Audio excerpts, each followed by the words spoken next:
Ce matin, comme vous le savez, une explosion terrible a eu lieu dans une église de Tanta qui a occasionné la mort de 25 chrétiens qui priaient pour célébrer le dimanche des Rameaux et 71 blessés. Ce matin aussi, ici même, à Alexandrie, 16 morts et 42 blessés à la Mor Oseia, la cathédrale copte orthodoxe d'Alexandrie. Et ces chiffres que je donne sont des chiffres officiels du ministère de la Santé.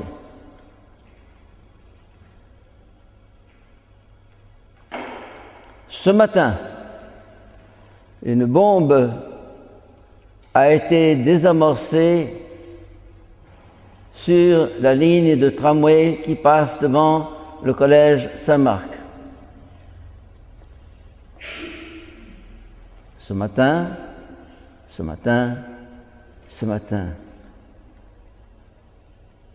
une belle entrée pour la Semaine Sainte. Mais l'Église d'Égypte est habituée. Elle est habituée. Et ce n'est pas pour rien que l'ère copte commence en 284, au moment des persécutions terribles contre les chrétiens par l'empereur romain Dioclétien. De même que l'ère chrétienne a commencé le jour de la naissance de Jésus, l'ère copte commence le jour où les chrétiens sont massacrés et l'Église détruite.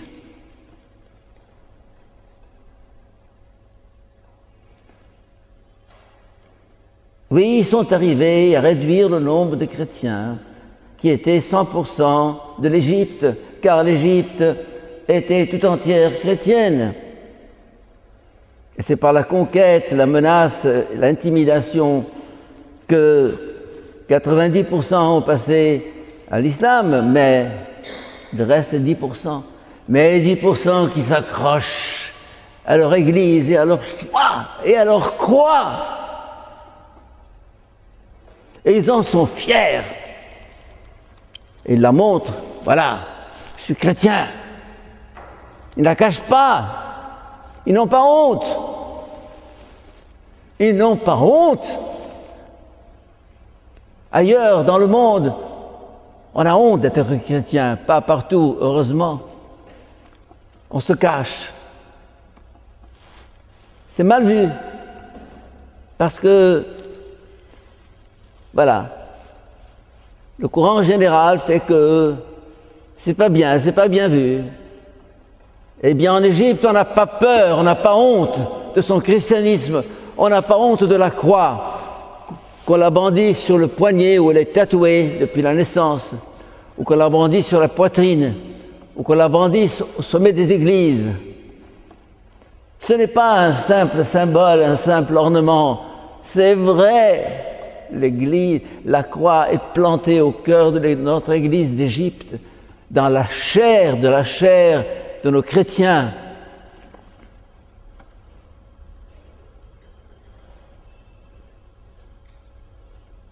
Et c'est ça le secret, la survivance du christianisme. Et ça rend fou les autres. Ça les rend fous.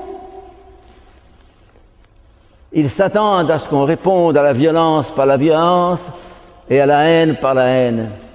Non, vous n'aurez pas notre haine. On vous aime. Aimez vos ennemis. Aimez vos ennemis, le cœur de l'Évangile. Aimez vos ennemis. Ça rend fou celui qui vous haït. Tu me hais, mais je t'aime. Telle femme, il y a quelques mois, une vieille de 70 ans, qu'on a déshabillée toute nue, qu'on a fait traverser les rues, je ne sais plus quelle ville. Et elle disait, je leur pardonne. La force de l'amour face à la haine. La force du pardon face à la violence. Ça désarme, ça déconcerte. Et il semble que plus on aime et plus on pardonne, plus ça rend fou l'autre. Ah.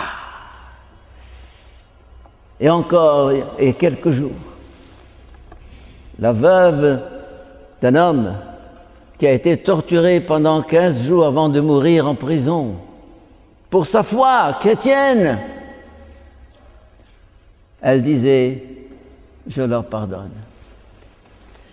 Ça c'est le christianisme, ça c'est l'évangile, ça c'est Jésus. Et nous commençons cette semaine de la Passion sous le signe de ces violences qui ont eu lieu aujourd'hui chez nous. Plus le mal culmine, plus le bien culmine. Plus la haine se déchaîne, plus l'amour jaillit. Ça, c'est l'arme de l'Évangile. Ça, c'est l'arme, la seule arme, la véritable arme des chrétiens. En fait, la violence et le terrorisme sont des signes de faiblesse. Oui. Tu ne peux pas me répondre, alors tu me tues. Tu ne peux pas m'avancer un argument face à ce que je dis, alors tu me menaces, tu me tues. La vérité, en face d'elle, quoi? Le revolver, le poignard, la bombe. C'est quoi ça? C'est quoi ça? Comme disait le pape François il y a quelques mois, tuer au nom de Dieu est diabolique. Il a osé le dire, heureusement.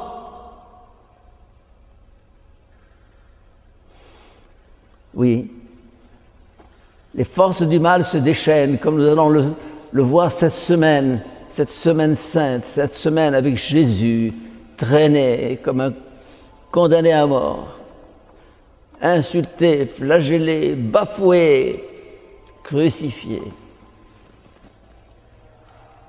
Mais